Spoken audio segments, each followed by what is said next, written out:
नमस्कार साथियों, मेरा नाम विजय है और आप देख रहे हैं मेरा YouTube channel education for India. इसमें मित्रों आज ये संविधान का दूसरा लेक्चर है। पहला लेक्चर हमने पढ़ लिया है, उसमें कुछ आवाज़ की दिक्कत थी तो वो आज शायद ठीक हो गई है। इसके बाद हम दूसरे लेक्चर में मैंने जो कुछ चीज़ें रह गई थी, क्या क्या रह गया था, मैंने जो समिति बताई थी, प्रारूप समिति, उसके अध्यक्ष बता दिए थे। लेकिन कुछ और महत्वपूर्ण समितियां भी थी, उनके अध्यक्ष मैं बता देता हूं। लगभग जब संविधान सभा गठित हुई, संविधान बनाने के लिए 22 समितियों का गठन किया गया था। 22 समितियों का गठन किया गया था और 22 समितियों में से हमें 9 से 10 समितियां पढ़नी है जो इम्पोर्टेंट है। प्रारूप समिति के अध्यक्ष मैंने बता दिए हैं, डॉक्टर अंबेडकर थे।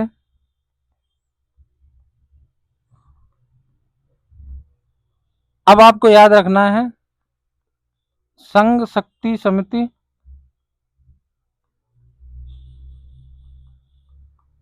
संघ संविधान शक्ति, संघ संविधान समिति और राज्य समिति।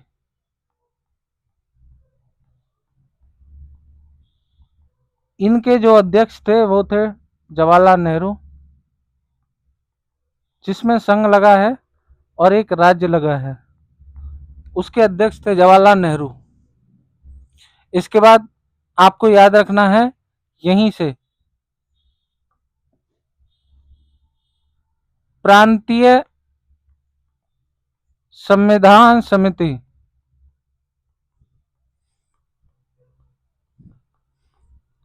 बस आपको ये प्रांत और संघ में कंफ्यूज होना है। संघ के लिए तो जवाहरलाल नेहरू है, प्रांत के लिए वल्लभ भाई पटेल है। तो ये आसानी से याद रहेगा, क्योंकि प्रांतों को भारत संघ में मिलाने का महत्वपूर्ण कार्य किया था वल्लभ भाई पटेल ने। अब इतना याद हो गया। अब वल्लभ भाई पटेल के बारे में एक चीज और पढ़ लेते हैं। ये जो मौलिक अधिकार हैं, मौलिक अधिकार एवं अल्पसंख्यक और आदिवासी और आदिवासी बहिष्कृत क्षेत्रों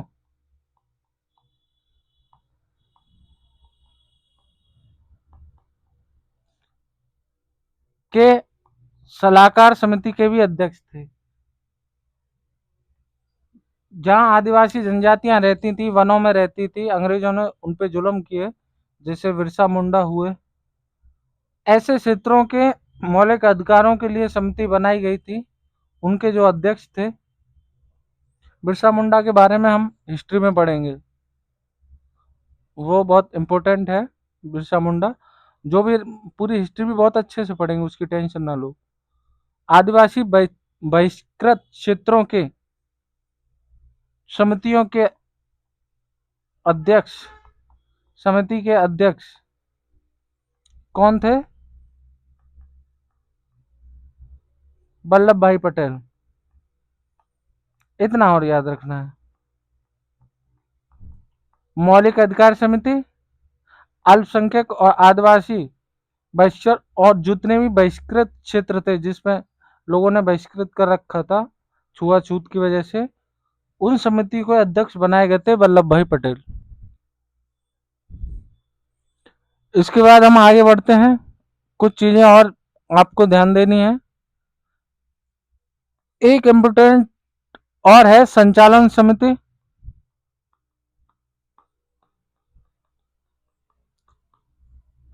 एक है दोस्तों नियम और प्रक्रिया समिति,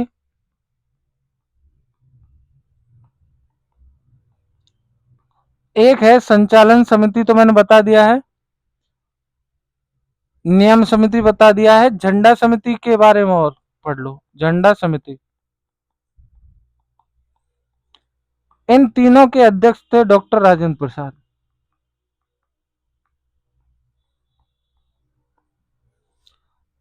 सरदार वल्लभ भाई पटेल, राजेंद्र प्रसाद और जवाहरलाल नेहरू, इनके बारे में तो विशेषकर ध्यान देना है। एक समिति और पूछ ली जाती है। अच्छा, एक चीज में और कंफ्यूजन करेगा, जो अल्पसंख्यक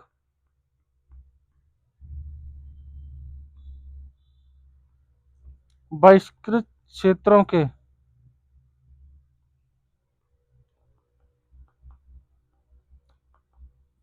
लिए बनी जो समिति थी, उसके अध्यक्ष कौन थे, जल्दी से बताओ। वल्लभ भाई पटेल। उपाध्यक्ष पूछ लेगा कभी कभार, तो उपाध्यक्ष थे दोस्तों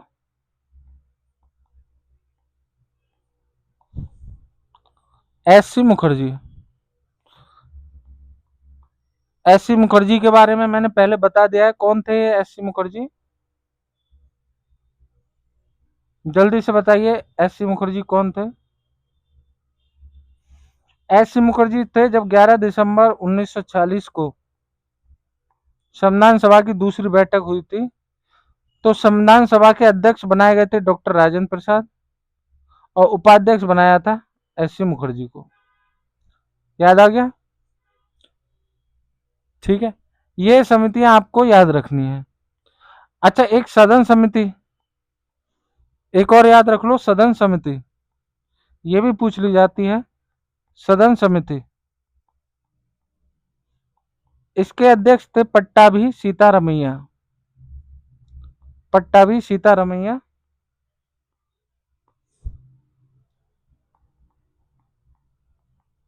ये और पूछ ली जाती है। तो समितियों के बारे में मैंने विस्तार से बता दिया है, एक बार रिवीजन कर लेते हैं। प्रारूप समिति, संघ समिति, संघ संविधान समिति। प्रारूप समिति के तो पता है अम्बेडकर हैं। संघ शक्ति समिति, संघ संविधान समिति और राज्य समिति, इसके अध्यक्ष थे जवाहरलाल नेहरू।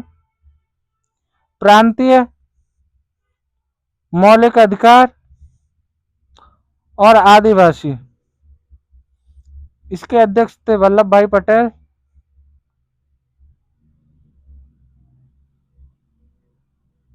इसके बाद संचालन समिति, नियम प्रक्रिया और झंडा समिति, इसके अध्यक्ष थे डॉक्टर राजेंद्र प्रसाद।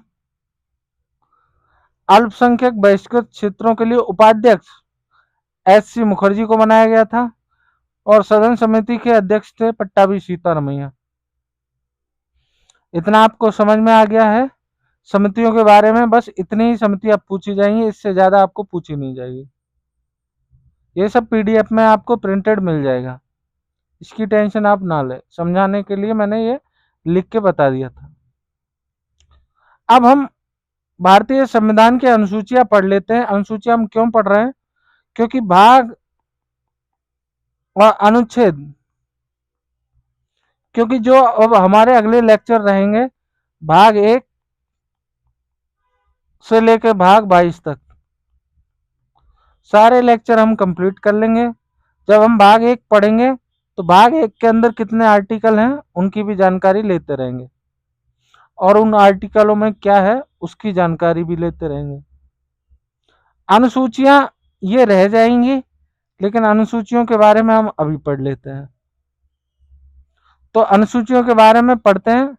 सबसे पहले अनुसूची नंबर 1। अनुसूची नंबर 1 में हमें बताया गया है संघ एवं उसके राज क्षेत्र। संघ के राज क्षेत्र, उसके का मतलब है यहाँ संघ। इसमें जो हमारा भारत संघ है उसमें कितने राज्य हैं, कितने यूनियन टेरिटरी हैं, और राज्यों की जनसंख्या कितनी है, जनसंख्या कितनी है, राज्यों की विधानसभा,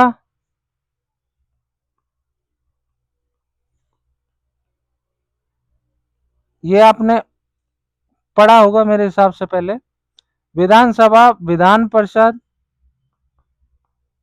जिन राज्यों की विधान परिषद है अगर आपको कुछ समझ नहीं आ रहा है कि विधानसभा विधान परिषद क्या है, तो ये अनुसूचियों का चैप्टर जब पढ़ना, जब मैं आगे पढ़ा दूं। लेकिन आप पढ़ते चलिए, जिस दिन पॉलिटी खत्म होगी आपको लगेगा कि हम पे सब कुछ आता है। विधानसभा विधान परिषद, कितनी सीटें किसकी हैं, किन किन राज्यों की विधान परिषद है, ये सब अनुसूची नंबर 1 में लिखा हुआ है। राज्यों की सीमा कितनी है, कहां तक राज्यों की सीमा है, किस राज्य की सीमा क्षेत्र कितना है, ये सब के बारे में जानकारी मिलती है अनुसूची नंबर 1 में। अनुसूची नंबर 1 में क्या क्या जानकारी मिलती है? राज्यों के बारे में, केंद्र शासित प्रदेशों के बारे में, यूनियन टेरिटरी उन्हें बोलते हैं, केंद्र शासित प्रदेशों के बारे में, राज्यों की जनसंख्या के बारे में, विधानसभा और विधान परिषद में कितनी सीटें हैं, और लोकसभा में कितनी सीटें हैं, ये भी ऐड ऑन कर लो। लोकसभा में सीटों का आवंटन भी अनुसूची नंबर 1 में है। पूछ लिया जाएगा, ये क्वेश्चन बनना है, ये देख लेना, क्योंकि हमें पता है अनुसूची नंबर 4 में है राज्यसभा की सीटों का आवंटन, लेकिन लोकसभा की सीटों का आवंटन कहाँ है? अनुसूची नंबर 1 में। आगे हम ये भी पढ़ेंगे, टेंशन ना लो, लेकिन इतना याद रखना, विधानसभा और विधान परिषद और लोकसभा, इनके सीटों का आवंटन है अनुसूची नंबर 1 में। अनुसूची नंबर 1 खत्म हो गई। अब हम इसके बाद पढ़ते हैं, ये मैंने पीडीएफ दे दिया, आपको एक एक शब्द इस पीडीएफ से मिल जाएगा, एक एक चीज समझ आ जाएगी। ये सब ऐसे ही मिलेगा, ये मेरा चैनल का लोगो है। अनुसूची नंबर 1 देख लीजिए, राज्य और केंद्र शासित प्रदेशों के नाम हैं, उनका क्षेत्रफल है, जनसंख्या है, उनकी विधानसभा विधान परिषद और लोकसभा सीटें, इनके बारे में जानकारी है। अनुसूची नंबर 2 पढ़ लेते हैं हम दोस्तों। अनुसूची नंबर 2 में है वेतन और भत्ते।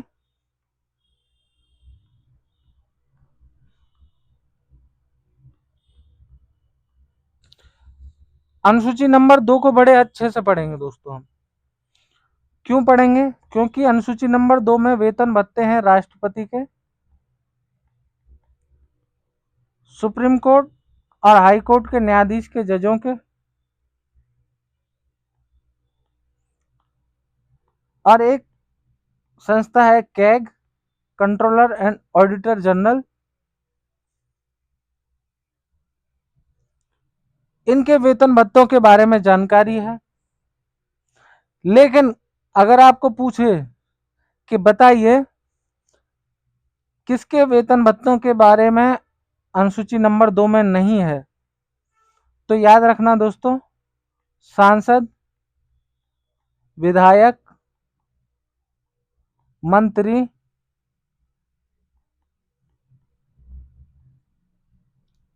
सांसद विधायक मंत्री, यूपीएससी के जो चेयरमैन हैं उनके बारे में, यूपीएससी के चेयरमैन, इन सब के वेतन भत्तों के बारे में अनुसूची नंबर 2 में जिक्र नहीं है। तो इनके वेतन भत्ते कहां से मिलते हैं, ये बताइए। इनके वेतन भत्ते मिलते हैं, इनके वेतन भत्ते के लिए अधिनियम बनाया गया है।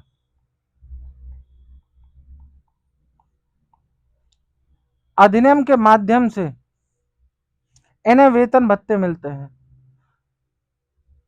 संविधान में जो मूल संविधान है उसमें सांसद, विधायक और मंत्री, इनके वेतन भत्तों के बारे में कोई प्रावधान नहीं था, ना ही पेंशन के बारे में कोई जानकारी थी। लेकिन भारतीय जनप्रतिनिधि अधिनियम, भारतीय जनप्रतिनिधि अधिनियम 1954, मेरे हिसाब से 1954 है, 1954। इसमें सांसद, विधायक, मंत्री के पेंशन, वेतन, भत्ते के बारे में विस्तार से बताया गया है। तब से इनके लिए पेंशन का प्रावधान किया गया है। तो मूल संविधान में नहीं थे ये। तो अब इनकी मन मर्जी है, ये कुछ भी कर सकते हैं। इस पे हम आगे नहीं पढ़ेंगे। कमियां तो इतनी है, शायद हमारा देश आज तक उभर ही नहीं पाया इन कमियों की वजह से। हमारा देश शायद, अगर यही व्यवस्था रही तो कभी जो गरीब सड़कों पे भूखा सो जाता है, कभी उसे भरपेट खाना भी मिलेगा। लेकिन ये व्यवस्था सुधरेगी नहीं, क्योंकि इस व्यवस्था को सुधारने के लिए बहुत त्याग करने पड़ेंगे।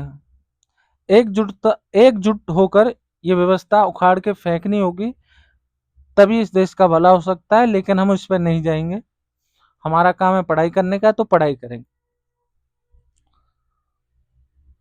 नंबर 3 अनुसूची में है शपथ। शपथ जब कोई व्यक्ति जनप्रतिनिधि के रूप में आता है तो उसकी शपथ का प्रावधान है। शपथ इसमें है, ध्यान रखना, सांसद, विधायक, मंत्री, सुप्रीम कोर्ट, हाई कोर्ट के जज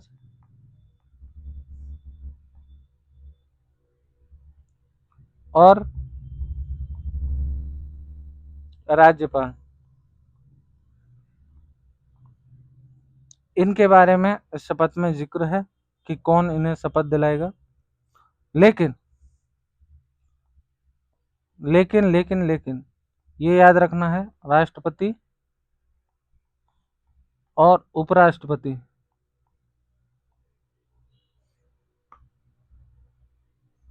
राष्ट्रपति और उपराष्ट्रपति, इनकी शपथ का प्रावधान इनके आर्टिकल में है। जैसे राष्ट्रपति का आर्टिकल क्या है शपथ का? 60, आर्टिकल नंबर 60। जब हम राष्ट्रपति पढ़ेंगे इसके बारे में जानकारी लेंगे। ठीक है, तो हमें पूछे कि किसकी शपथ का प्रावधान नहीं है, तो सीधे बता देंगे राष्ट्रपति की। अनुसूची नंबर 3 हो गई। अनुसूची नंबर 1 में क्या है, जल्दी से बताइए? संघ एवं उसके राज्य क्षेत्र। अनुसूची नंबर 2 में जल्दी से बताइए क्या है? वेतन, भत्ते। अनुसूची नंबर 3 में क्या है, जल्दी से बताइए? शपथ।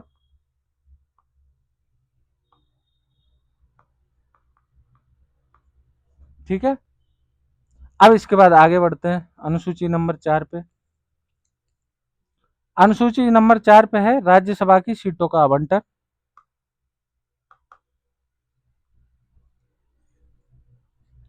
एक सेकंड होल्ड। अनुसूची नंबर 4 में है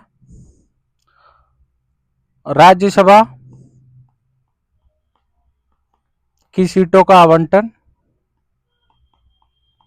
राज्यसभा की सीटों का आवंटन है, फिक्स है।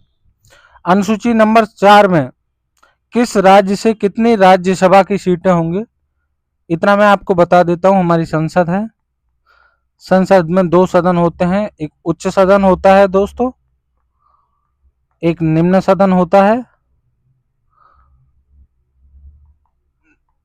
निम्न सदन को हम लोकसभा बोलते हैं, उच्च सदन को हम राज्यसभा बोलते हैं। राज्यसभा दोस्तों, राज्यों से प्रतिनिधि चुने जाते हैं। जैसे उत्तर प्रदेश से 31 व्यक्तियों को राज्यसभा भेजा जाता है और ये अप्रत्यक्ष रूप से चुने जाते हैं, जनता इन पर वोट नहीं करती। जो प्रतिनिधि आपने बनाए हैं उनके द्वारा, जो राज्य में जो प्रतिनिधि आपने बनाए हैं, जैसे उत्तर प्रदेश में विधायक हुए, एमएलसी हुए, ऐसे पूरी प्रक्रिया है। मैं बताऊंगा राज्यसभा के सदस्य कैसे बनाए जाते हैं। लेकिन आप इतना समझ लीजिए कि 2 सदन होते हैं हमारी संसद में, निम्न सदन, उच्च सदन।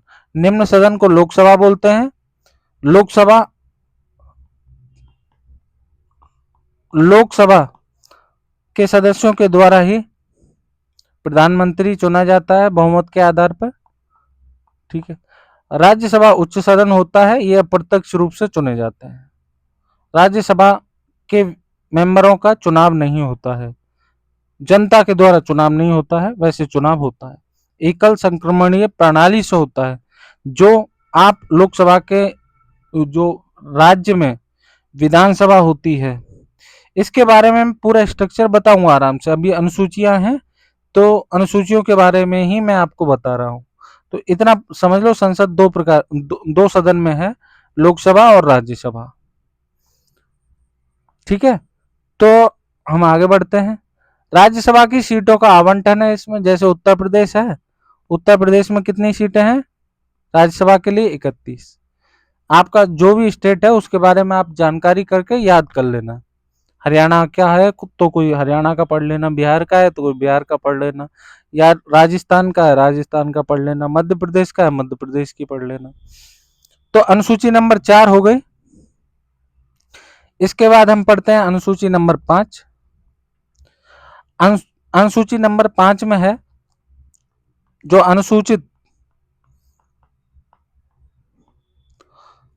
अनुसूचित का मतलब होता है शेड्यूल्ड ट्राइब, अनुसूचित एवं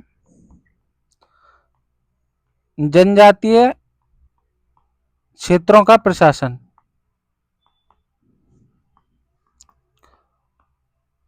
अनुसूची नंबर 5 में ये है। अच्छा, अनुसूचित और जनजातीय क्षेत्रों का प्रशासन क्या होता है? जो व्यक्ति जिस राज्य में, जैसे अरुणाचल प्रदेश है, इसी का उदाहरण लूंगा मैं अरुणाचल प्रदेश का, इसमें 85% जनजातीय क्षेत्र है, जो पढ़ा लिखा नहीं है, बहुत पिछड़ा है, जो वनों में रह के अपना जीवन यापन करते हैं, जो अभी भी अपनी पुरानी प्रथा के हिसाब से ही चल रहे हैं। तो ऐसे जो राज्य हैं उनका प्रशासन, उनके लिए राज्यपाल अलग से व्यवस्था करेगा, उनकी संस्कृति का ध्यान रख के उनका विकास किया जाएगा। ये अनुसूची नंबर 5 में बताया गया है। जब विस्तार से हम इसे पढ़ेंगे, अभी इंडेक्स है, एक अनुसूची है, इंडेक्स को आप पढ़ लो। और अनुसूचियां पढ़ने का मतलब ये है कि अभी यूपीएससी जो 2026 हुआ है, यूपीएससी 2026 जो हुआ है, इसमें आप यकीन मानोगे अनुसूची नंबर 6 के बारे में पूछा गया है। अनुसूची नंबर 6 के बारे में पूछा गया है, आप क्वेश्चन उठा लेना, मैं उसकी स्क्रीनशॉट आपको डाल दूंगा। तो अनुसूची नंबर 6 में है अनुसूचित एवं जनजातीय क्षेत्रों का प्रशासन।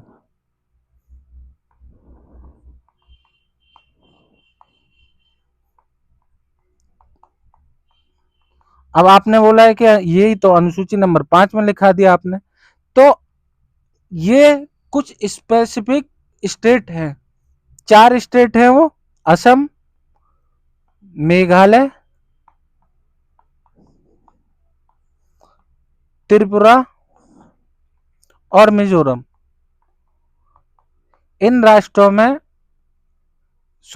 राज्यों में बहुत अधिक पिछड़े और वनों में और पुरानी सभ्यता से रहने वाले व्यक्तियों की संख्या अधिक है, इसलिए इनका विकास करना बेहद जरूरी है।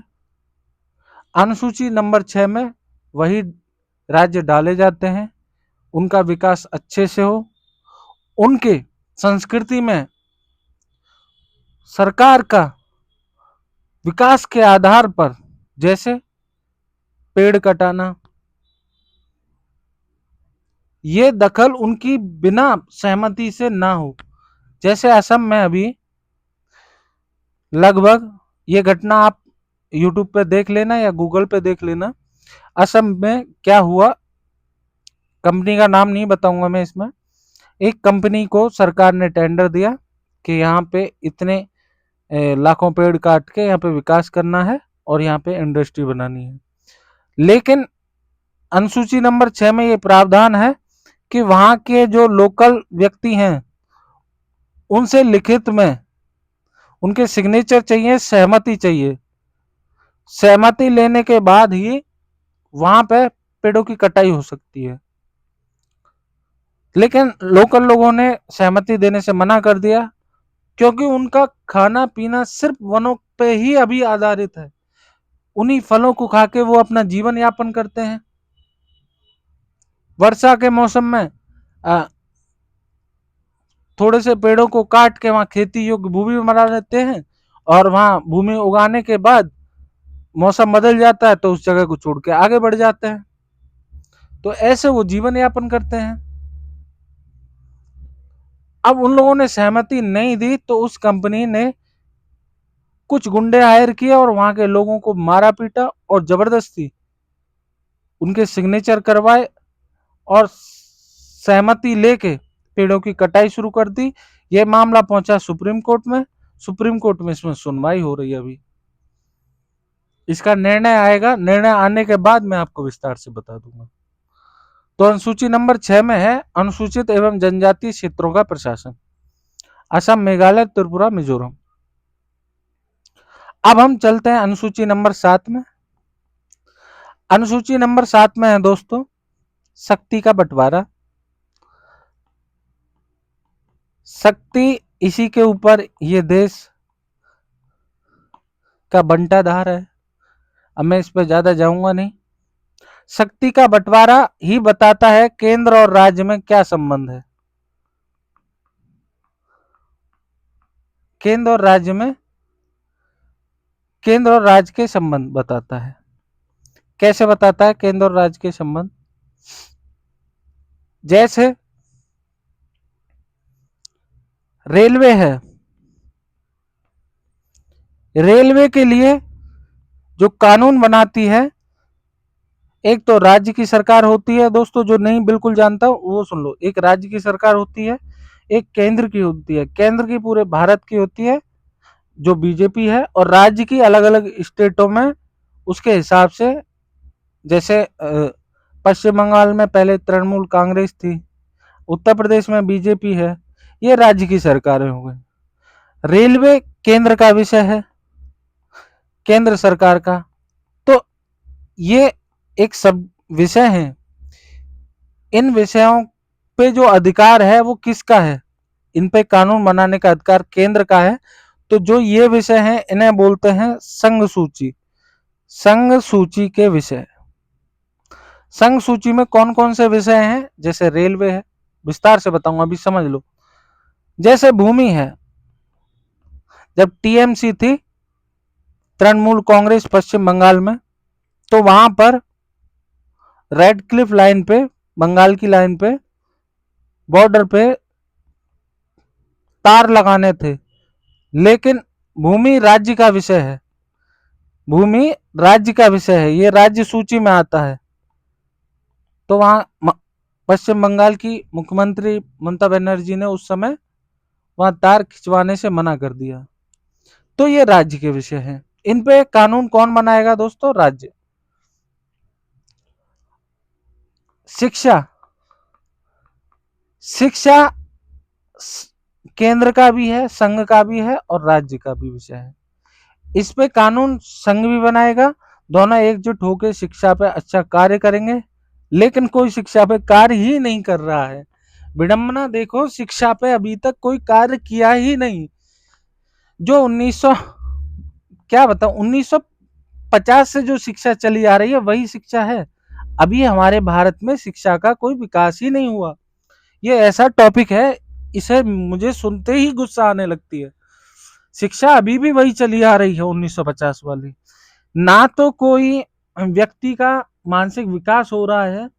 बस ये, मैं ये गवर्नमेंट एग्जामों को कुछ नहीं मानता, सिर्फ समय की बर्बादी के अलावा इनसे कोई बच्चा हुनर थोड़ी सीख पाता है। अपनी जवानी समय इसमें निकाल के पढ़ पढ़ के निकाल देता है। बाई लक और बाई चांस किसी का नंबर आ जाता है जो अच्छी मेहनत कर लेता है, जिसे ज्यादा समय मिलता है। और किसी का नहीं आता, लेकिन वो समय के साथ बर्बाद हो जाता है, कुछ नहीं कर पाता सिर्फ मजदूरी के अलावा, क्योंकि उसे कुछ हुनर सिखाया ही नहीं। जैसे अमेरिका, चाइना जैसे देशों में इस समय, अमेरिका तो पहले से ही डेवलप्ड है, जैसे एआई पढ़ाया जाता है, हाउ टू मेक इंजन, कैसे इंजन बनाया जाता है ये पढ़ाया जाता है, कुर्सी मेज कैसे बनाई जाती हैं, कैसे स्ट्रक्चर बनाया जाता है, कैसे मोबाइल बनाए जाते हैं, ये सब चीजें एक छोटे से कोर्स कराते हैं प्राइवेट कंपनी वाले, जबकि ये विषय उस स्कूल जो बच्चा शुरुआत में जाता है उसका होना चाहिए।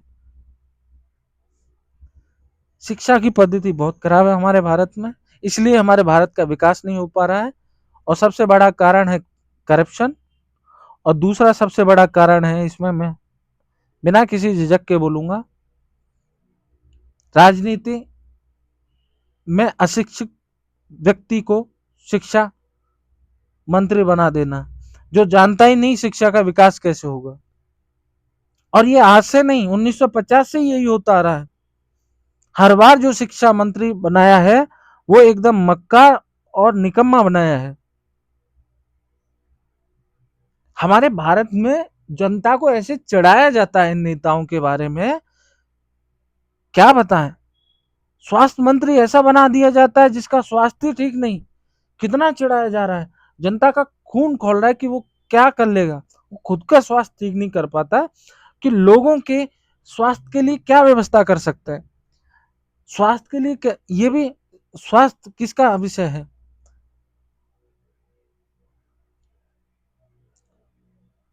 राज्य का विषय है स्वास्थ्य, और स्वास्थ्य को क्या बना रखा है, केंद्र का विषय है स्वास्थ्य, क्या बना रखा है। तो मेरी समझ से परे है इस देश का, इसलिए विकास नहीं हो रहा। तो चलो हटते हैं उससे, पहले शक्ति के बंटवारे पे आते हैं। केंद्र सूची, 3 प्रकार की सूचियां हैं, शक्ति का बंटवारा सूचियों के हिसाब से है। संघ सूची पे कानून संघ बनाएगा, राज्य सूची पे कानून राज्य बनाएगा, और संघ और राज्य सूची के जो विषय हैं जैसे शिक्षा, इन पे कानून संघ भी बना सकता है, राज्य भी बना सकता है। लेकिन जब दोनों ने उस विषय पर कानून बना दिया जाता है तो वरीयता दी जाएगी केंद्र के कानून को, संघ के कानून को, ये बात ध्यान रखना। अब हम ये देख लेते हैं संघ सूची में कितने विषय हैं। संघ सूची में दोस्तों 100 विषय हैं लगभग।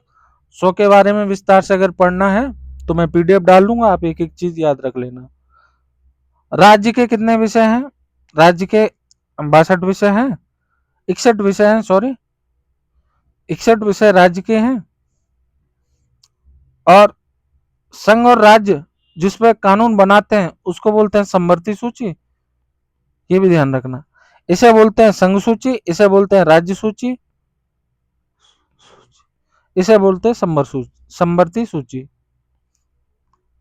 100 विषय संघ सूची में है, 61 विषय राज्य सूची में है, और 52 विषय समवर्ती सूची में। कुछ इंपॉर्टेंट विषय हैं वो आप पढ़ लीजिए, जैसे मैं यहां पे बता देता हूं अभी। संघ सूची, राज्य सूची और समवर्ती सूची। संघ सूची में है विषय जैसे रेलवे, परमाणु, परमाणु क्षेत्र, रक्षा क्षेत्र, पोस्ट ऑफिस,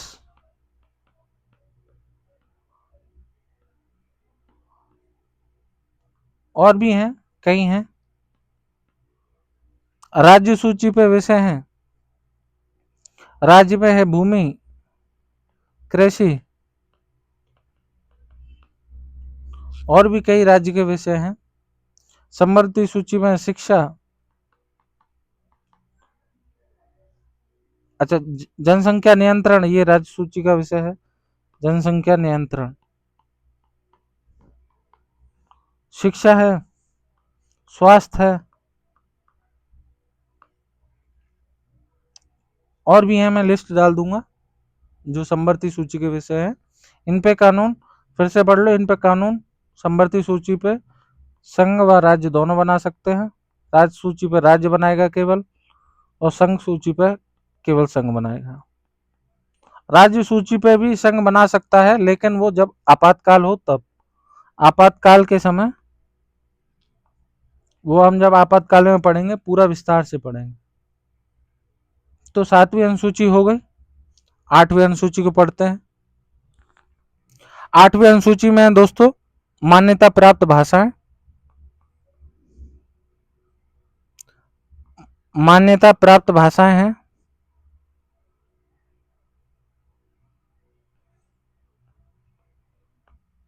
मान्यता प्राप्त भाषाएं कैसे हैं? पहले हमारे संविधान में, मूल संविधान में 14 मान्यता प्राप्त भाषाएं थी।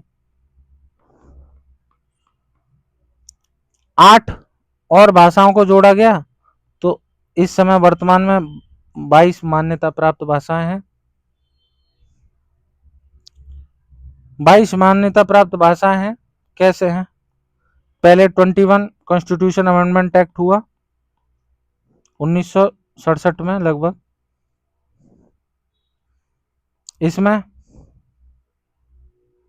सिंधी भाषा को जोड़ा गया। सिंधी भाषा है, इसको जोड़ा गया, तो 15 भाषाएं हो गई। फिर 71वां कॉन्स्टिट्यूशन अमेंडमेंट एक्ट हुआ। कॉन्स्टिट्यूशन अमेंडमेंट एक्ट का मतलब है संविधान संशोधन। संविधान संशोधन आर्टिकल 368 के द्वारा किया जाता है। जिसने पहले पढ़ा होगा वो समझ जाएगा, नहीं पढ़ा तो आप थोड़ा सा समझिए। संविधान में अगर कुछ चेंज किया जाएगा तो 2 प्रकार से किया जाता है, एक तो साधारण बहुमत से, एक विशेष बहुमत से। जो विशेष बहुमत से होंगे वो विषय पहले से डिसाइड हैं कि इनमें विशेष बहुमत से होगा, और आर्टिकल 368 के तहत इनमें संविधान संशोधन होगा, कॉन्स्टिट्यूशन अमेंडमेंट होगा। साधारण बहुमत से कोई अमेंडमेंट की आवश्यकता नहीं होती है, उसे 50% प्लस 1 वोटों से पारित करके दोनों सदनों से, उच्च सदन और निम्न सदन से, और कानून बना दिया जाता है। ये हम पढ़ेंगे कि किसमें साधारण बहुमत से संशोधन होगा, किसमें विशेष बहुमत से, कब संविधान संशोधन की आवश्यकता होगी, कब नहीं, ये सब पढ़ेंगे। अभी हम सूची पढ़ रहे हैं तो मैं तुम्हें थोड़ा थोड़ा ज्ञान देता चल रहा हूँ, इस पर समझ लेना बस। 71 कॉन्स्टिट्यूशन अमेंडमेंट एक्ट हुआ। इसके द्वारा 3 भाषाएं जोड़ी गई। 3 भाषा हैं नेपाली, मणिपुरी और कोंकणी।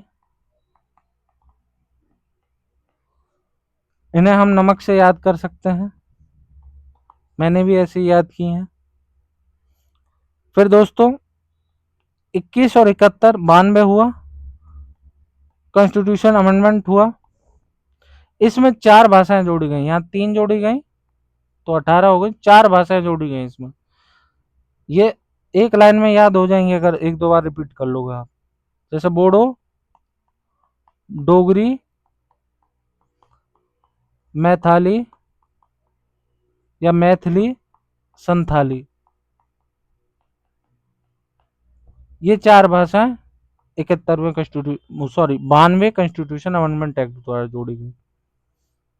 तो कुल 22 भाषाएं हो गई, और यही मान्यता प्राप्त भाषाएं हैं। इन भाषाओं के मान्यता प्राप्त का मतलब क्या है? इनमें एग्जाम इन 22 भाषाओं में आप किसी भी भाषाओं में देना चाहते हैं उसमें दे सकते हैं। ये गवर्नमेंट से अप्रूव्ड है, ये हमारे देश की भाषाएं हैं।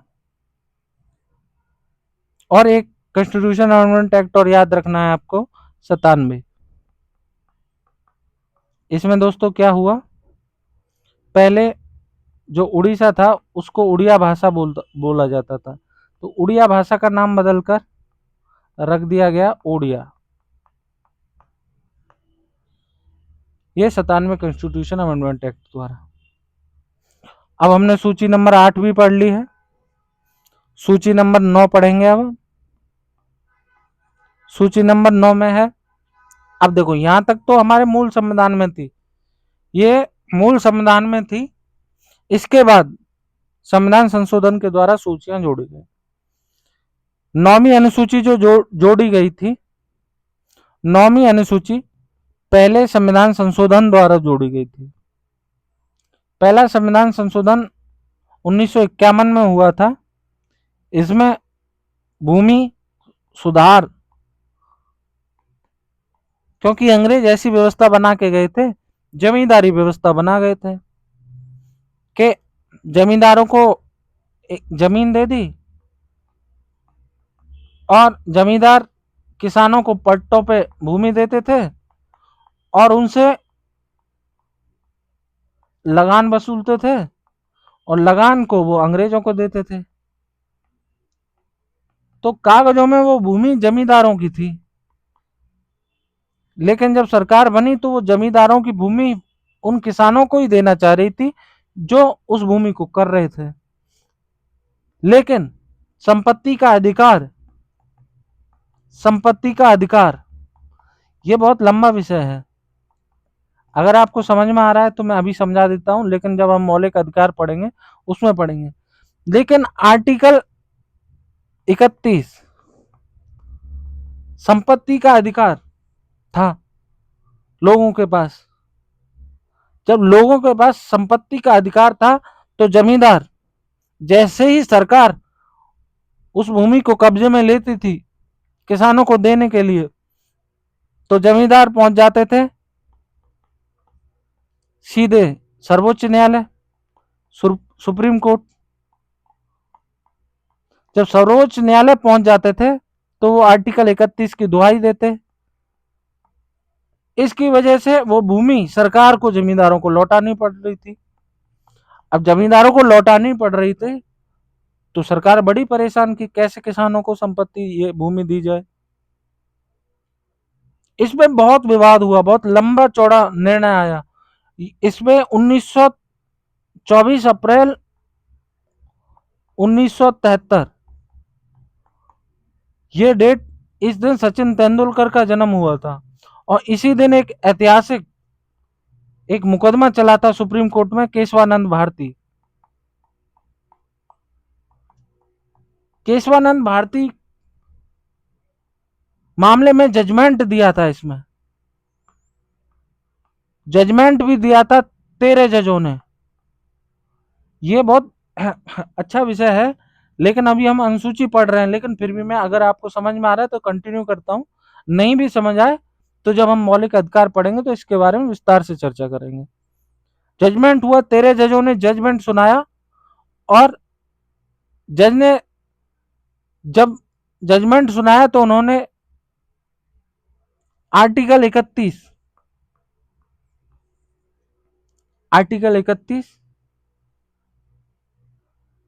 के बारे में कहा कि संसद कानून, संसद मौलिक अधिकारों में भी, पहले मौलिक अधिकारों में सरकार संशोधन नहीं कर सकती थी, लेकिन 24 अप्रैल 1973 को निर्णय आया कि संसद मौलिक अधिकारों में भी, जो सरकार है मौलिक अधिकारों में भी संशोधन कर सकती है। बस एक कंडीशन कि संविधान की मूल संरचना को कोई नुकसान ना हो। ये ऐसा एक तमगा दे दिया मूल संरचना का कि सुप्रीम कोर्ट जनता को नचाए घूम रहा है। इसका कोई औचित्य नहीं है अगर गहराई में देखें, लेकिन कुछ गुलाम है इसे बड़ी उपलब्धि बताते हैं। मैं तो भारत की न्यायपालिका, भारत की सरकार, भारत की व्यवस्था की इतनी निंदा करता हूं। मैं इसके एक एक पहलू को जानता हूं, कहां पे करप्शन शुरुआत होता है, कहां पे अंत होता है, लेकिन अभी ये बताने का विषय नहीं है, अभी पढ़ने का विषय है। तो 24 अप्रैल 1973 को केशवानंद भारती मामले में जजमेंट आया। संसद मौलिक अधिकारों में संशोधन कर सकती है, परंतु सरकार ने यह व्यवस्था की थी कि कोई कानून अगर हमने 9वीं अनुसूची में डाल दिया, ये अनुसूची इतनी इंपॉर्टेंट है, इसमें कोई भी डाल दिया, क्योंकि जब मौलिक अधिकारों को लेकर बार बार जमींदार सुप्रीम कोर्ट जा रहे थे तो सरकार ने एक दाव खेला, एक अनुसूची बना दी 9 और उसमें फर्स्ट कॉन्स्टिट्यूशन अमेंडमेंट एक्ट 1951 कर दिया कि अगर हम इस अनुसूची में कोई भी कानून डाल रहे हैं तो जमींदारी उन्मूलन कानून डाल दिया इसमें 9वीं अनुसूची में कि 9वीं अनुसूची में कोई भी कानून डाल रहे हैं उसमें सुप्रीम कोर्ट दखल अंदाजी नहीं दे सकता, उसकी न्यायिक समीक्षा ही नहीं होगी, सुप्रीम कोर्ट उसे छेड़ ही नहीं सकता। इसी के तहत जमींदारी व्यवस्था को समाप्त किया गया 9वीं अनुसूची को जोड़कर। तो 9वीं अनुसूची बड़ी इंपॉर्टेंट है। लेकिन 24 अप्रैल 1973 के बाद जब मौलिक अधिकारों में संशोधन कर सकते हैं तो आर्टिकल 31 संपत्ति के अधिकार को समाप्त कर दिया गया, इसे एक कानूनी अधिकार बना दिया गया। मौलिक अधिकार से, कानूनी अधिकार में आप सीधे सुप्रीम कोर्ट नहीं जा सकते, लेकिन मौलिक अधिकारों में सर्वोच्च न्यायालय जा सकते हैं, उससे न्याय की गुहार लगा सकते हैं। और एक सुप्रीम कोर्ट ही है जो हमारे देश के शोषण से थोड़ा बहुत बचा रहा है। बाकी तो जिला स्तर की न्यायपालिका आप जानते हैं कितनी भ्रष्ट और बहुत ही बेकार भ्रष्ट और बड़ी गंदी व्यवस्था है। हाईकोर्ट थोड़ा बहुत ठीक है, सुप्रीम कोर्ट उससे थोड़ा बहुत ठीक है, लेकिन बहुत अच्छी न्यायपालिका की व्यवस्था नहीं है। ना राज्य व्यवस्था है बहुत अच्छी, सब करप्टेड, अनपढ़ और अपराधी भरे पड़े हैं, तो इससे देश का भला थोड़ी होना है। लेकिन चल रहे हैं, खींच रहे हैं। 24 अप्रैल 1973 को जब ये जजमेंट आया तो जजमेंट में कहा गया कि 24 अप्रैल 1973 के बाद अगर कोई भी कानून 9वीं अनुसूची में डाला हुआ है तो उसकी भी न्यायिक समीक्षा होगी। अगर वो जनहित में अच्छा होगा या मौलिक अधिकारों का वो उल्लंघन नहीं कर रहा होगा तो वो कंटिन्यू रहेगा। अगर वो मौलिक अधिकारों का, जो हमारे मौलिक अधिकार दिए गए हैं वो हम आगे पढ़ेंगे, जो अगर हमारे मौलिक अधिकारों का और संविधान की मूल संरचना का उल्लंघन कर रहा है, मूल संरचना, ये ऐसा शब्द पकड़ लिया है सुप्रीम कोर्ट ने, मजाक बना दिया है पूरी व्यवस्था का। संविधान की मूल संरचना का उल्लंघन कर रहा है तो वह भी न्यायिक समीक्षा के दायरे में होगा। 9वीं अनुसूची में कोई भी कानून पड़ा है, कब से? 24 अप्रैल 1973 से। अगर ये समझ में नहीं आया है तो ये सब विस्तार से हम पढ़ेंगे जब वो टॉपिक आएगा, लेकिन हमें इतना याद रखना है कि 9वीं अनुसूची क्या है। तो 9वीं अनुसूची है दोस्तों भूमि सुधार से संबंधित। अब 10वीं अनुसूची पे आते हैं।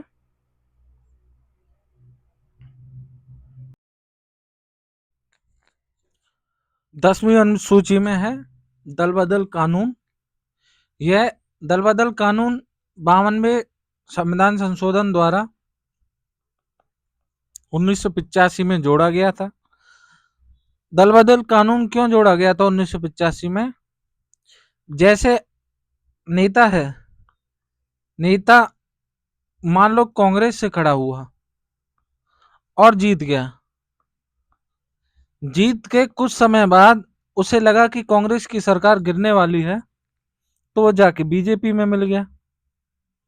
बीजेपी में मिल गया तो बीजेपी से उसे अच्छा पद दे दिया और बीजेपी की सरकार गठित हो गई। 1985 से पहले ऐसा होता था, तो इसे रोकने के लिए 1985 में 52वें कॉन्स्टिट्यूशन अमेंडमेंट एक्ट द्वारा दल बदल कानून लाया गया। अभी भी दल बदल कानून में मेरे हिसाब से कुछ प्रावधान करने की आवश्यकता है, जैसे कि सरकार, मौजूदा सरकार चाहे कोई भी हो, दूसरी पार्टी के नेता, ईडी, सीबीआई, पैसा या करप्शन, इन आधारों पे उसका उसके पीछे ऐसे पड़ती है वो नेता था कि सरकार में, जो मौजूदा सरकार है उसमें जाके शामिल हो जाता है।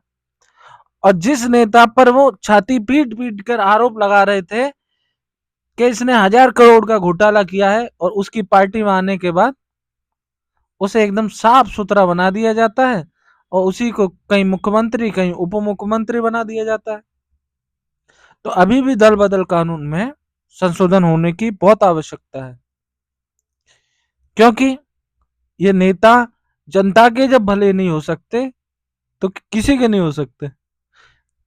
आगे जाएंगे, इस पे 11वीं अनुसूची के बारे में जानकारी लेंगे। 11वीं अनुसूची में है बच्चों पंचायत। पंचायत को 73 कॉन्स्टिट्यूशन अमेंडमेंट एक्ट 1992 द्वारा भारतीय संविधान में जोड़ा गया था 11वीं अनुसूची में। इसमें 29 विषय हैं, इनके बारे में हम विस्तृत रूप से चर्चा करेंगे जब हम पंचायत पढ़ेंगे। 12वीं अनुसूची में है नगर पालिका। नगर पालिका, ये ध्यान रखना, नगर पालिका के बारे में शहरी लोग जानते होंगे, ग्रामीण क्षेत्र में नहीं होती नगर पालिका। लेकिन नगर पालिका भी हमारे मौजूदा हालात बिगाड़ने में इसका अहम योगदान है। इसका प्रशासन इतने बेढंगे ढंग से किया जाता है शहरों में। इसमें करप्शन, मेरे ख्याल से करप्शन नगर पालिका में सबसे अधिक है। बड़े स्तर पे थोड़ा बहुत करप्शन कम हो सकता है, लेकिन छोटे स्तर पे पंचायत और नगर पालिका में, खास करके नगर पालिका में करप्शन चरम पे है। इसके बारे में मैं विस्तार से चर्चा करूंगा जब नगर पालिका पढ़ाएंगे। इसमें कुल 18 विषय हैं, और इनके बारे में जानकारी हम नगर पालिका पढ़ते समय लेंगे। तो अनुसूचियां 12 हो गई। 12 की 12 मेरे हिसाब से आपको समझ आ गई होंगी। एक बार ब्रीफ में एक एक करके पढ़ लेते हैं। पहला है संघ एवं राज्य क्षेत्र। बताओ, बोलते रहो मेरे पीछे पीछे, संघ एवं राज्य क्षेत्र। दूसरी अनुसूची है, जल्दी से बताओ, मेरे पीछे बोलो, वेतन एवं भत्ते। ये तभी याद होंगे 2-3 बार लिखोगे। तीसरी है शपथ। नंबर 4 पे है, जल्दी बताओ, राज्यसभा की सीटों का आवंटन। राज्यसभा की सीटों का आवंटन। जल्दी से बताओ, चौथे पे क्या है? जनजातीय क्षेत्रों का प्रशासन। बोलते रहो पीछे पीछे मेरे, चुप ना बैठो। जनजातीय क्षेत्रों का प्रशासन। नंबर 4, ये भी जनजातीय क्षेत्रों का प्रशासन है, लेकिन इसमें कुछ अहम राज्य मिला दिए हैं, असम, मेघालय, मणिपुर। और जल्दी से बताओ चौथा क्या है, आपके ऊपर छोड़ दूं, ऊपर पढ़ लेना, त्रिपुरा। अब ये 6 अनुसूची हो गई, 6 तक। 7वीं पे चलते हैं, शक्तियों का बंटवारा। 7वीं अनुसूची में है शक्तियों का बंटवारा।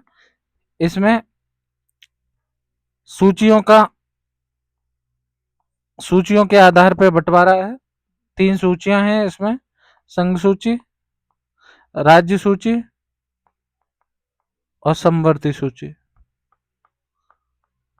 इसे भी संघ में 100 है, राज्य में 61 है और समवर्ती में 52 है। 7वीं अनुसूची हो गई। 8वीं देखो, जल्दी से बताओ, मान्यता प्राप्त भाषाएं हैं। मान्यता प्राप्त भाषाएं पहले 14 थी मूल संविधान में, फिर 8 और ऐड हुई हैं। मैंने संविधान संशोधन बता दिए हैं किस किस से हुई है, कुल 22 हैं इस समय।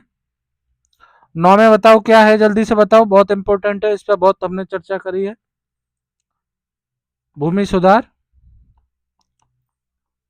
और 9वीं अनुसूची में ये प्रावधान है कि 24 अप्रैल 1973 के बाद, उससे पहले जो कानून है उनकी न्यायिक समीक्षा नहीं हो सकती, और 1973 के बाद हैं जो, उनकी न्यायिक समीक्षा हो सकती है। न्यायिक समीक्षा मतलब सुप्रीम कोर्ट में उन कानूनों को लेके हम जा सकते हैं कि ये हमारे हित में है या अहित में है।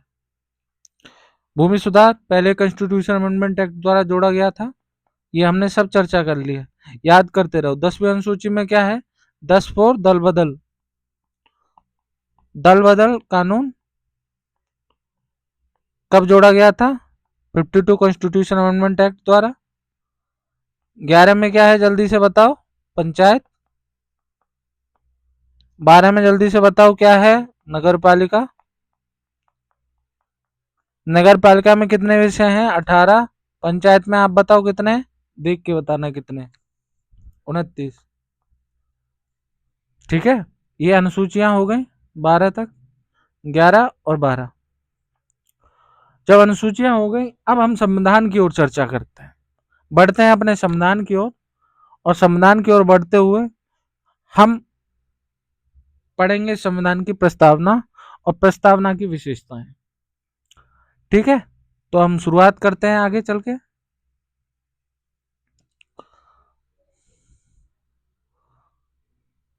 भारत की प्रस्तावना।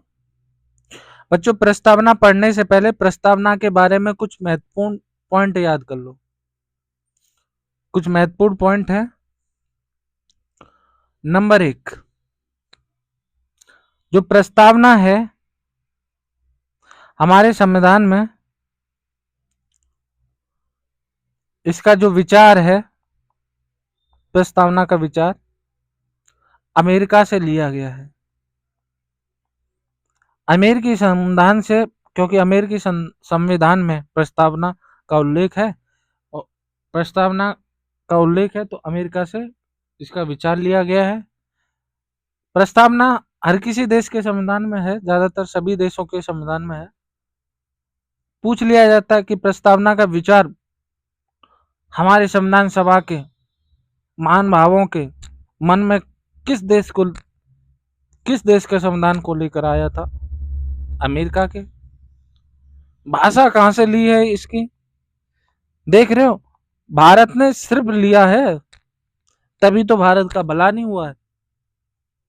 चलो इसे छोड़ते हैं, नहीं तो बड़ी चर्चा है, इसके लिए करेंगे हम चर्चा, क्योंकि मैं नेगेटिव व्यक्ति हूं और नेगेटिव ही सोच के चलता हूं। नेगेटिव इसलिए हुआ हूं क्योंकि मेरे देश की जनता अभी भी भूखमरी में जीवन काट रही है।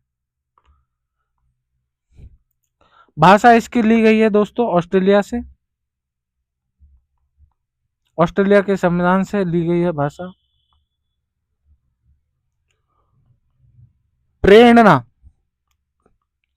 प्रस्तावना के जो शब्द हैं जिसे प्रेरणा बोलते हैं, ये मैंने बताया था कि 9 दिसंबर 1946 को जवाहरलाल नेहरू ने उद्देश्य प्रस्ताव प्रस्तुत किया था। उद्देश्य प्रस्ताव जब प्रस्तुत किया था तो यही उद्देश्य प्रस्ताव आगे चलकर भारत की प्रस्तावना बना।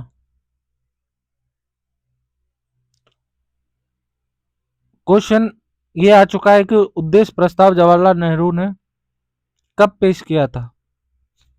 तो 9 दिसंबर 1946 को। अब क्वेश्चन ये आएगा कि उद्देश्य प्रस्ताव को स्वीकृति कब मिली थी? ये ध्यान रखना। अब आगे बढ़ने वाला क्वेश्चन का क्या है? उद्देश्य प्रस्ताव को स्वीकृति कब मिली थी? ये डेट याद रखना, 22 जनवरी 1947। इस दिन उद्देश्य प्रस्ताव को स्वीकृति मिली थी। प्रस्तावना में सिर्फ एक बार संशोधन हुआ है, एक बार संशोधन हुआ है, और संशोधन हुआ है 42वें संविधान संशोधन द्वारा। 42वां संविधान संशोधन बताइए कब हुआ है? बड़ा फेमस संविधान संशोधन है, इंदिरा गांधी ने किया था, इसने पूरे देश को नचा दिया था 1976 में। इसमें 3 शब्द जोड़े थे, समाजवादी, पंथ निरपेक्ष और अखंडता। ये 3 शब्द इंदिरा गांधी ने जोड़े थे। इनके बारे में विस्तार से चर्चा करेंगे। इससे पहले ये जान लो कि एक बार संविधान संशोधन हुआ है प्रस्तावना में, तो इसका मतलब है कि प्रस्तावना में संशोधन हो सकता है, तो ये संशोधनीय है। संशोधनीय है, संशोधन हो सकता है इसमें। इसके ऊपर संशोधन होने के ऊपर भी मुकदमेबाजी हुई है सुप्रीम कोर्ट में। जब हम वाद विवाद पढ़ेंगे तो उसमें मौलिक अधिकार प्रस्तावना, जितने भी वाद विवाद संविधान को लेकर हुए हैं, 9वीं अनुसूची, सब हम विस्तार से चर्चा करेंगे। वो लगभग 2 से 3 घंटे की क्लास होगी, और संविधान में सबसे बड़ी क्लास उसी की होगी मेरे हिसाब से। तो ये 3 शब्द जोड़े गए। अच्छा, इसके ऊपर एक विवाद और हुआ है। क्या प्रस्तावना में जो चीजें दी गई हैं, जैसे सामाजिक, आर्थिक और राजनीतिक न्याय, प्रतिष्ठा और अवसर की समानता, अभिव्यक्ति, विश्वास, धर्म, उपासना, विचार की स्वतंत्रता, किसी शब्द को लेके, प्रस्तावना के शब्द को लेके क्या हम माननीय न्यायालय में कोई वाद दायर कर सकते हैं कि प्रस्तावना के इस शब्द का हनन हो रहा है? नहीं कर सकते, क्योंकि प्रस्तावना संविधान का परिचय पत्र है। परिचय पत्र है मात्र। सुप्रीम कोर्ट ने यही बोला है कि यह आईडी कार्ड है, यह गैरवादी योग है। गैरवादी योग, नॉन जस्टिसेबल है। इसे लेकर कोई जस्टिस नहीं मिल सकता। ये खाली परिचय दिया है कि हमारा संविधान ऐसा है। इसमें भी कई बार मुकदमेबाजी हुई है, वो भी सब आ जाएंगे उन्हीं बातों में। तो प्रस्तावना के बारे में इतनी जानकारी आपको ले लेनी है।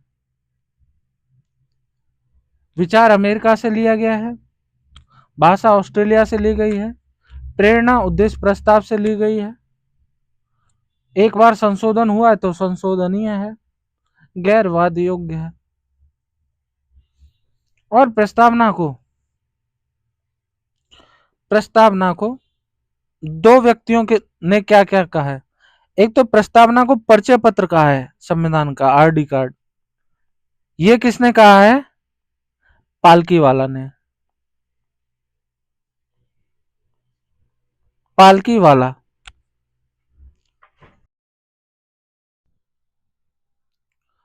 और संविधान की आत्मा किसने कहा है? संविधान की आत्मा कहा है ठाकुरदास भार्गव ने। ये चीज और पूछ ली जाएगी, इससे ज्यादा प्रस्तावना में कुछ नहीं पूछा जाएगा।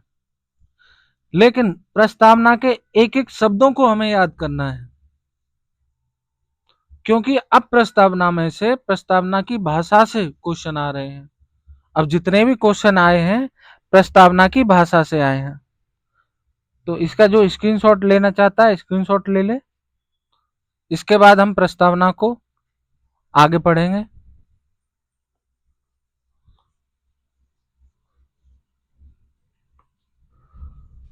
अब हम प्रस्तावना की बिल्कुल भाषा को समझेंगे। जैसे सीडीएस में क्वेश्चन आया था कि प्रस्तावना में भारत शब्द कितनी बार आया है, तो जिसने प्रस्तावना नहीं पढ़ी उसे क्या पता कि प्रस्तावना में भारत शब्द कितनी बार आया है। तो प्रस्तावना में भारत शब्द 2 बार आया है। हम भारत के लोग, भारत को 2 बार आया है। एक एक शब्द को पूछ रहा है। एक क्वेश्चन आया है कि बताइए सामाजिक, राजनीतिक, आर्थिक। सामाजिक पहले नंबर पे, राजनीतिक और आर्थिक। ये क्वेश्चन देख लेना गूगल पे जाके। सामाजिक, राजनीतिक, आर्थिक, न्याय जो लिखा हुआ है, क्या ये जो भारत की प्रस्तावना में लिखा हुआ शब्द है इसी हिसाब से लिखा गया है या इसमें कुछ उलटफेर है? तो उसने बोला है कि इन्हें सही क्रम में लिखिए। तो जिन्होंने ये नहीं पढ़ी ध्यान से, उसे याद नहीं है बिल्कुल, तो वो इसे व्यवस्थित कर ही नहीं पाएगा, ऐसे क्वेश्चन बन रहे हैं। तो इसके बारे में भी हम चर्चा कर लेते हैं, क्योंकि हमारा क्वेश्चन नहीं छूटना चाहिए। कभी कभी मौलिक अधिकार और नागरिकता वगैरह वगैरह पढ़ जाते हैं और प्रस्तावना के एक दो क्वेश्चन आ जाते हैं और किसी को मालूम ही नहीं। प्रस्तावना के एक एक शब्द के बारे में विस्तार से पढ़ना, क्योंकि इन्हीं शब्दों से क्वेश्चन घुमा फिरा के दे दिया जाएगा। अब हम पढ़ते हैं, हम भारत के लोग, आधार हैं कौन? भारत की जनता। हम भारत के लोग भारत को कैसा बनाना चाहते हैं? संपूर्ण प्रभुत्व संपन्न। संपूर्ण प्रभुत्व संपन्न का मतलब है बच्चों कि एक ऐसा राष्ट्र जो किसी पर निर्भर ना रहे, ना तो आर्थिक दृष्टि से निर्भर रहे, ना कोई निर्णय लेने में निर्भर रहे, खुद में संपूर्ण प्रभुत्व संपन्न हो।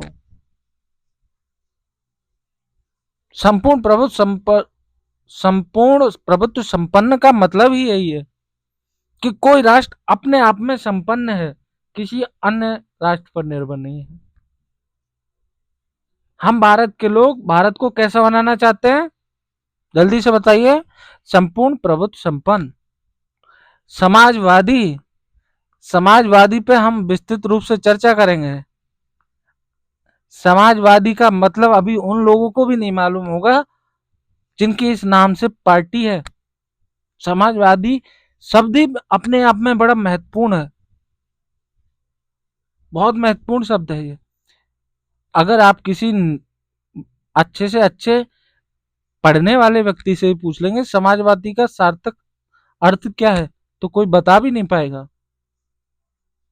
समाजवादी को ही दूसरी भाषा में साम्यवादी बोलते हैं। हम भारत को संपूर्ण प्रभुत्व संपन्न, समाजवादी, पंथ निरपेक्ष। पंथ निरपेक्ष इस शब्द को और देखना, कैसा बनाना चाहते हैं? पंथ निरपेक्ष। पंथ निरपेक्ष का मतलब है कि जनता का तो कोई भी धर्म हो सकता है, लेकिन राज्य का कोई धर्म नहीं होगा। जैसे पाकिस्तान इस्लामिक स्टेट है, बहुत से लोग कहते हैं हिंदू राष्ट्र बनाएंगे, और कुछ लोग कहते हैं कि इसे इस्लामिक स्टेट बनाएंगे हम जनसंख्या बढ़ाकर। लेकिन हमारा संविधान कहता है कि हमारे देश का कोई धर्म नहीं है, जनता का धर्म हो सकता है, धर्म के आधार पर कोई भेदभाव नहीं होगा। लेकिन अब धर्म की राजनीति से सरकारें बन रही हैं, कब से बनती आ रही हैं? धर्म की और जाति की राजनीति से। और सबसे बड़ी विडंबना यही है, क्योंकि मूर्ख जनता अनपढ़ है।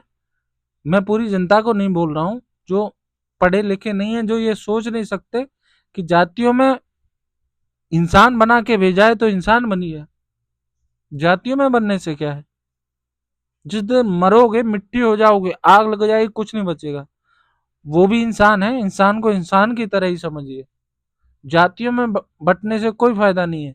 जातियों में बंटोगे तो ऐसे अपराधी किस्म के, भ्रष्ट किस्म के व्यक्ति तुमसे सारी सुख सुविधाएं जो तुम्हें मिलनी चाहिए वो छीन रहे हैं। कभी जनता का आपने देखा है विकास हुआ है आज तक? जनता आज वही सड़कों पे ठेले लगाए घूम रही है, जनता वही मिडिल क्लास का जीवन जी रही है। और एक नेता का बहुत अच्छे से विकास हो रहा है, एक अधिकारी का बहुत अच्छे से विकास हो रहा है, क्योंकि करप्शन का आधार बना दिया तुम लोगों ने। कोई काम हो ना हो, परंतु करप्शन होगा, क्योंकि आपने जो सरकार चुनी है वो जाति और धर्म देख के चुनी है। तो पंथ निरपेक्ष का मतलब है राज्य का कोई धर्म नहीं, राज्य का कोई धर्म नहीं।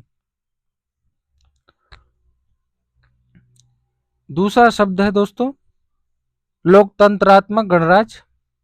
ये सिर्फ कहने की स्थिति है, लेकिन हम अपने संविधान के हिसाब से ही चलेंगे जो उसमें लिखा है। एक तो भाषा ऐसी बना के गए हैं कि कोई चीज ढंग से अप्लाई ही नहीं होगी। ऐसी भाषा का यूज करके गए हमारे संविधान निर्माता। उसमें कहीं ना कहीं से एक अन्य कानून निकाल दिया जाता है और निकलता आ रहा है। अभी संविधान स्पष्ट ही नहीं हुआ, ना सुप्रीम कोर्ट पे, ना संविधान के जो व्याख्याकार हैं उनको।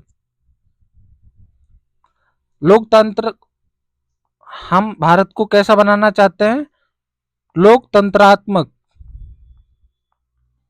गणराज्य बनाने के लिए एक ऐसा गणराज्य बनाएंगे, जनता का राज्य, जहां लोकतंत्र हो, लोगों के द्वारा बनाया गया तंत्र हो। तो ये लोकतंत्र क्या जनता का तंत्र है? लगता है आपको? नहीं, ये राजनीति तंत्र है, ये राजाशाही तंत्र है, बस उसका नाम बदल दिया है। जनता तो नाम मात्र है, सिर्फ वोट डालने के लिए ही जनता बची है। क्या कभी बजट के बारे में विस्तार से किसी वेबसाइट पर पढ़ सकते हैं किस क्षेत्र के लिए कितना आवंटन हुआ है? सिर्फ आरटीआई डाल लो और जान लो। अगर आरटीआई के बारे में किसी भ्रष्ट नेता को मालूम पड़ गया, अगले दिन तुम्हें गोली मरवा देगा। जनता को पता ही नहीं है कि हमें क्या मिला है और किसके लिए, विकास के लिए कितना रुपया मिला है, क्या विकास में उसमें पैसा लगा है कि नहीं, कुछ पता ही नहीं। इसीलिए तो अधिकारी जो जिन पे पैसा आता है, प्लस में नेताजी बैठ के आधा बांट करके 5 से 10% जनता के पास भेजते हैं। तो ये राजनीति तंत्र है, लोकतंत्र है ही नहीं।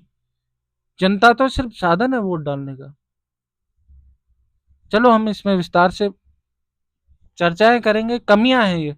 अगर हमारा देश संविधान के हिसाब से चले तो बड़ा खूबसूरत हो जाएगा। तो लोकतंत्रात्मक गणराज्य है, ऐसा हम बनाएंगे हम भारत को, हम सभी नागरिक मिलके। कैसा बनाएंगे? संपूर्ण प्रभुत्व संपन्न, समाजवादी, पंथ निरपेक्ष और लोकतंत्र गणराज्य। समाजवादी का मतलब बच्चों आप एक बार समझ लो, समाजवादी शब्द बड़ा महत्वपूर्ण है एक दृष्टि से।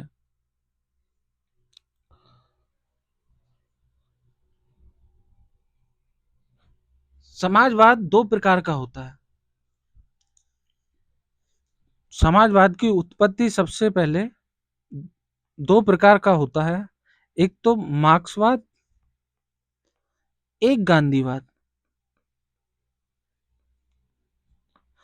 गांधीवाद में यह कहा गया है कि इसमें पूंजीपति भी हो, हमें पूंजीपतियों से कोई आपत्ति नहीं है, लेकिन आम जनता और मजदूर है उसकी भी सहभागिता हो, सहभागिता हो। मतलब जैसे सहकारी समितियां बनी हैं, मजदूरों के लिए लॉ बने हैं, लेकिन वो लॉ भारत में एक, क्योंकि भारत, अगर आप इकोनॉमी पढ़ोगे तो हमारा जो भारत है दो प्रकार के क्षेत्रों में बटा हुआ है, प्राइवेट सेक्टर। एक तो संगठित क्षेत्र है, संगठित क्षेत्र जो कानूनी रूप से चल रहे हैं, और एक असंगठित क्षेत्र है। असंगठित क्षेत्र ऐसी कंपनियां हैं जो ऐसे ही फर्जी में फर्में बना के घूम रही हैं, ना कोई लॉ है ना ऑर्डर है। आए दिन लखनऊ में आग लग गई, ये असंगठित कंपनियां हैं, कोई रजिस्ट्रेशन नहीं है इनका, कोई लॉ एंड ऑर्डर नहीं।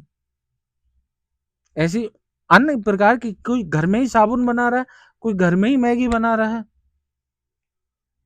फसाई का उसमें इतना गंदा भारत का फूड। इस समय भारत की जनता, सोचो भारत की जनता अगर आप देखोगे इस समय खा रही है जहर, पी रही है जहर। 130 में से 128, 130 में से 128 रैंक है पेयजल में। पेयजल इतना दूषित है भारत का, 128वीं रैंक का ये 130 देशों में से।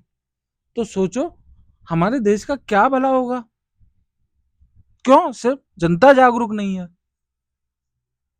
तो गांधीवादी समाजवाद होता है, पूंजीपति भी हो हमें कोई आपत्ति नहीं, लेकिन मजदूरों की भी सहभागिता हो। और मार्क्सवाद ये कहता है, मार्क्सवाद में विस्तार से चर्चा करेंगे। ये बड़ा इंपॉर्टेंट टॉपिक है मार्क्सवाद। आप हर जगह पढ़ते रहते होंगे मार्क्सवाद क्या है, मार्क्सवाद क्या है। सबसे पहले मार्क्सवाद दो व्यक्तियों के द्वारा विकसित एक विचार है। एक तो है कार्ल मार्क्स, एक है फ्रेडरिक एंगल्स,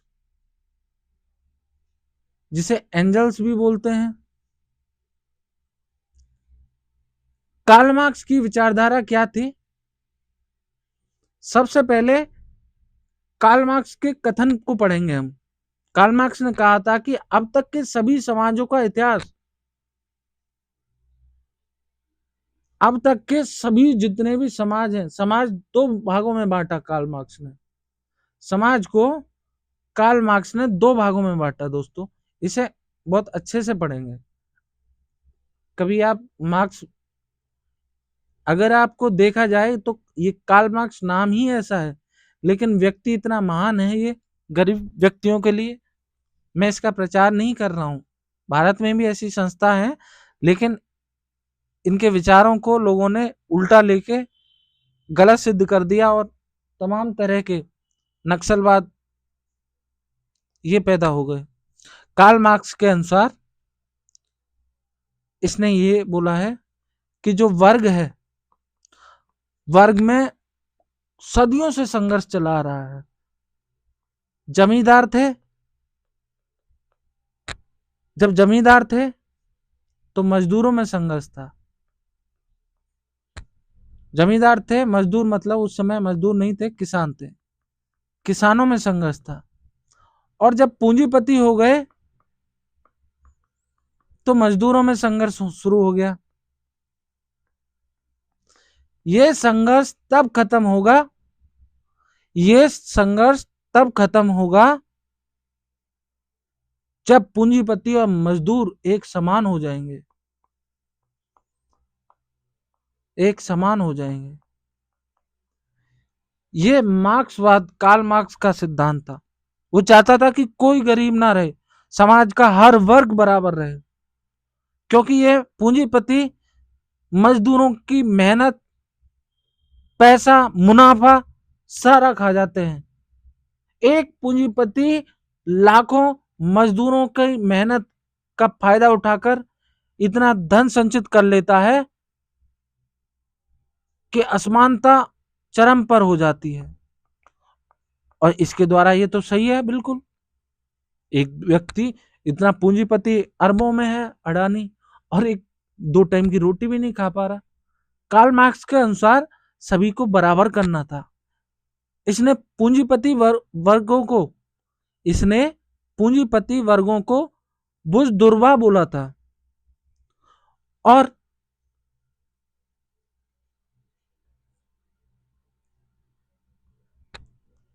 मजदूर वर्ग को सर्वहारा बोला था।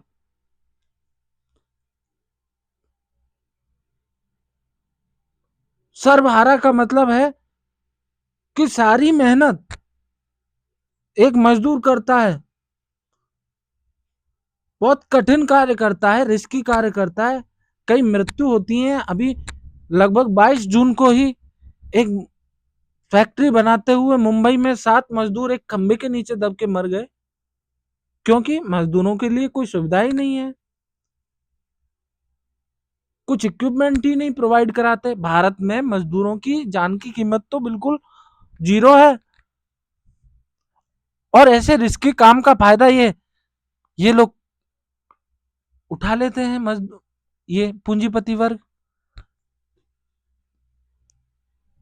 तो जो ये मुनाफा कमा रहे हैं, ये मुनाफा मजदूरों में भी बराबर हिसाब से बटे, यही कार्ल मार्क्स का सिद्धांत था।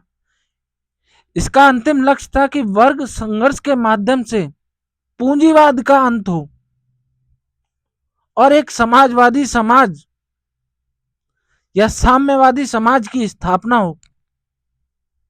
कोई वर्ग ना हो, किसी की कोई निजी संपत्ति ना हो, सभी संसाधन समाज के नियंत्रण में रहें और सभी समानता, स्वतंत्रता और भाईचारा से रहें। लेकिन भारत में ऐसा हो ही नहीं सकता। भारत में तो कभी ऐसा हो ही नहीं सकता। यहाँ एक जाति में उच्च वर्ण और निम्न वर्ण हो जाते हैं, क्या वो समाज समानता और भाईचारा रख सकता है? नहीं रख सकता, मेरे हिसाब से तो कभी नहीं रख सकता। एक समाज मतलब एक जाति में एक ब्राह्मण जाति ही उठा लो आप, उसमें भी उच्च कुल और निम्न कुल है, तो भाईचारा का विचार तो इस समाज में कभी आएगा ही नहीं।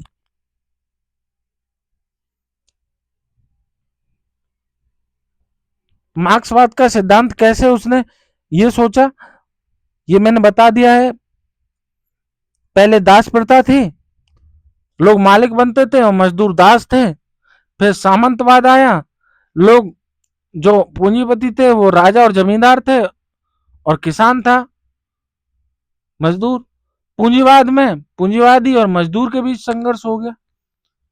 अब इन्होंने बोला है हमें वर्गहीन शोषणहीन समान समाज की स्थापना करनी है। यही कार्ल मार्क्स का सिद्धांत है। समझ में आ गया होगा अभी आपको, मेरे हिसाब से आप इसका स्क्रीनशॉट ले सकते हैं। कार्ल मार्क्स के और फ्रेडरिक के सिद्धांत को दो बड़े देशों ने अपनाया है, दो बड़े देशों ने अपनाया है। इसके बारे में हम चर्चा कर लेते हैं। एक तो है रसिया, जिसे हम रूस बोलते हैं, और एक है चाइना। इन दो देशों ने साम्यवाद को अपनाया है। रशिया ने तो साम्यवाद को बिल्कुल अब नेग्लेक्ट ही कर दिया है, छोड़ दिया है, लेकिन अभी भी साम्यवाद है वहां भी, थोड़ा बहुत है, क्योंकि रशिया में पहले कोई पूंजीपति नहीं था, कोई पूंजीपति नहीं था। लेकिन अब रशिया में पूंजीपति, जो निजी व्यापार है, जो निजी धन है, लोग रख सकते हैं, अपना व्यापार कर सकते हैं और अमीर बन सकते हैं, उन्हीं को पूंजीपति बोलते हैं। रशिया में तो है, लेकिन चाइना में भी अभी ये कंडीशन है नहीं। चाइना में क्यों नहीं है? क्योंकि अभी आपने कुछ समय पहले पढ़ा होगा कि जैक मा, चाइना का सबसे अमीर व्यक्ति है जैक मा, है नहीं था।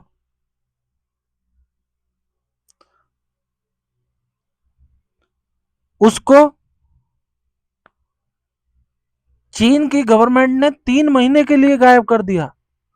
सोचो, 3 महीने के लिए सबसे अमीर व्यक्ति,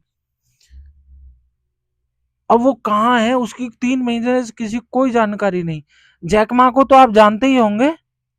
जैकमा अलीबाबा कंपनी है वहां की सबसे बड़ी कंपनी, और फिनटेक कंपनी, जिसे आंट ग्रुप के संस्थापक के रूप में जैकमा को जाना जाता था। वह चीन का 2020 में सबसे अमीर व्यक्ति था, और आज के टाइम में मेरे हिसाब से एलन मस्क के बाद जैकमा ही होता। लेकिन जैकमा ने जब संपत्ति बनाई तो सरकार की नजरें जैकमा की तरफ हो गई, और जैकमा ने चाइना के बैंकिंग सिस्टम को लेकर कुछ कह दिया। ये इसलिए कहा क्योंकि चाइना में सरकार द्वारा व्यक्तियों को ऋण दिया जाता था, जैसे लोन दी जाती है ऐसे ही लोन दी जाती थी, और लोन का प्रोसीजर हार्ड था थोड़ा। जैकमा की फिनटेक एंट ग्रुप के द्वारा लोगों को बड़ी आसानी से लोन दिया जा रहा था, और जैकमा ने कहा कि चाइना की बैंकों में अभी सुधार की बहुत आवश्यकता है। चाइना में ना तो चुनाव होते हैं, शी जिनपिंग ही नेता हैं और शी जिनपिंग ही रहेंगे, क्योंकि वहां समाजवाद साम्यवाद है। चीन की कम्युनिस्ट पार्टी है सीसीपी, जिसके राष्ट्रपति हैं शी जिनपिंग। जब बैंकों की आलोचना की तो जैक मा ने उस समय अपना आईपीओ चालू किया था, आईपीओ मार्केट में लाया था। आईपीओ क्या होता है बच्चों, ये इकोनॉमी में जब मैं पढ़ाऊंगा तब बताऊंगा। आईपीओ होता है जैसे कोई भी कंपनी प्राथमिक सेक्टर में जब अपनी कंपनी को, जैसे मैं एक पीडब्ल्यू से लेता हूं या किसी से भी ले लो, जैसे पीडब्ल्यू है फिजिक्स वाला की कंपनी, वो पूंजी जुटाने के लिए अपनी कंपनी का आईपीओ लाती है। आईपीओ तब आता है जब पहली कंपनी कोई शेयर मार्केट में लिस्टेड हो जाती है, प्राथमिक क्षेत्र में लिस्टेड हो गई। लिस्टेड होने के बाद तब वह अपना आईपीओ लाती है।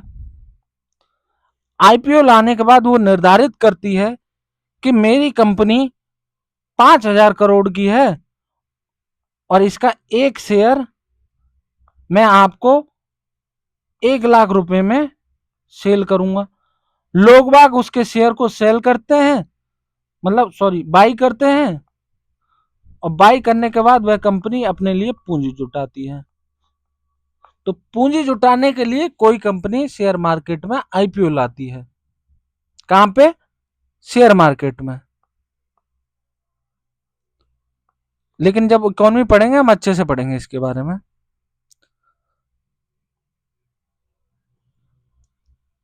आईपीओ लानी थी और वह आईपीओ पूरे विश्व का सबसे बड़ा आईपीओ लेकर आने वाली थी। आंट ग्रुप 37 अरब डॉलर का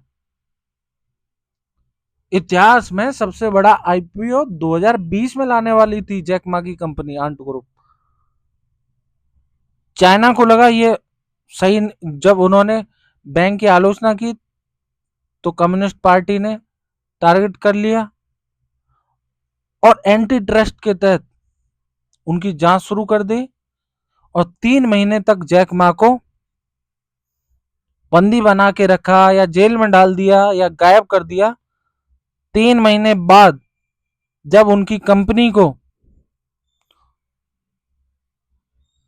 चाइना की गवर्नमेंट द्वारा अपने अधिकार क्षेत्र में ले लिया, जैक मा ने अपना मालिकाना हक जब छोड़ दिया, तब जैक मा दुनिया को दिखा 2026 में। 2026 में जैक मा क्या कर रहे हैं? एक कृषि तकनीक क्षेत्र में एक प्रोफेसर का काम कर रहे हैं, सिर्फ पढ़ा रहे हैं। सोचो ये चाइना की गवर्नमेंट है। अच्छा, इसकी जनता की भी भलाई है इसमें। एक व्यक्ति के पास इतना धन नहीं होना चाहिए। जनता की तो भलाई है लेकिन राष्ट्र का नुकसान है, क्योंकि राष्ट्र अपनी तरक्की को रोक सकता है। लेकिन गलत ढंग से कमाया गया पैसा सरकार के द्वारा शरण देके किसी एक व्यक्ति से धन संचय करा दिया, पूरा पॉलिसी जितनी भी एक व्यक्ति को दे दी, उससे देश का नुकसान है। जैसे हमारे भारत में होता है, होता आ रहा है पूर्व से, होता नहीं है, होता आ रहा है। सब एक ही थाली के हैं। तो आपने साम्यवाद समाजवाद पढ़ लिया, क्या है समाजवाद? तो मेरे हिसाब से आपको समझ आ गया होगा। अब हम अपने भारत की प्रस्तावना पे चलते हैं। भारत की प्रस्तावना में कोई पूछे तो कितने प्रकार के न्याय हैं दोस्तों? 3 प्रकार के। सामाजिक है, आर्थिक है और राजनीतिक है। 3 प्रकार के न्याय हैं। न्याय ध्यान रखना, सामाजिक है कोई अपराध करते हो, तुम्हारी कोई इकोनॉमी को नुकसान पहुंच रहा है। आर्थिक न्याय है, राजनीतिक न्याय मिल जाएगा तुम्हें। क्वेश्चन आया था कि बताइए हमारी प्रस्तावना में किस प्रकार की स्वतंत्रता नहीं है? तो उसमें 5 प्रकार की स्वतंत्रता है वैसे हमारी प्रस्तावना में। विचार की, अभिव्यक्ति की, विश्वास की, धर्म की और उपासना की। लेकिन एक ऑप्शन में डाल दिया कि आर्थिक स्वतंत्रता है कि नहीं। तो हमारे लिए आर्थिक स्वतंत्रता नहीं है। धन का एक जगह मतलब धन जो भी पॉलिसी है धन का एक जगह संकेंद्रण नहीं हो सकता हमारे देश में। सभी को समान तरीके से सुविधाएं दी जाएंगी। तो आर्थिक स्वतंत्रता हमारी प्रस्तावना में नहीं है, आर्थिक न्याय है हमारी प्रस्तावना में। तो 5 तरह की स्वतंत्रता है और प्रतिष्ठा और अवसर की समानता है। व्यक्ति की गरिमा बनाए रखना है और राष्ट्र की एकता और अखंडता को बनाए रखना है। और ऐसे विचारों वाली बंधुता बढ़ाने के लिए 26 नवंबर 1949 को हमारा संविधान सभा ने अंगीकृत किया। हिंदी में तारीख है मार्गशीर्ष शुक्ल पक्ष में संवत 2006, क्योंकि 57 साल का अंतर होता है संवत और विक्रम संवत में और अंग्रेजी कैलेंडर में 57 वर्ष का अंतर होता है, 57 ईयर का। संविधान सभा ने 26 नवंबर 1949 को अंगीकृत कर लिया। इसी दिन संविधान दिवस मनाया जाता है। हमने भारत की प्रस्तावना के बारे में एक एक शब्द के बारे में विस्तार से चर्चा कर ली है। अब अगला चैप्टर है हमारा, अनुसूचियां पढ़ ली, प्रस्तावना पढ़ ली। अब संविधान के अंदर तह में जाएंगे हम।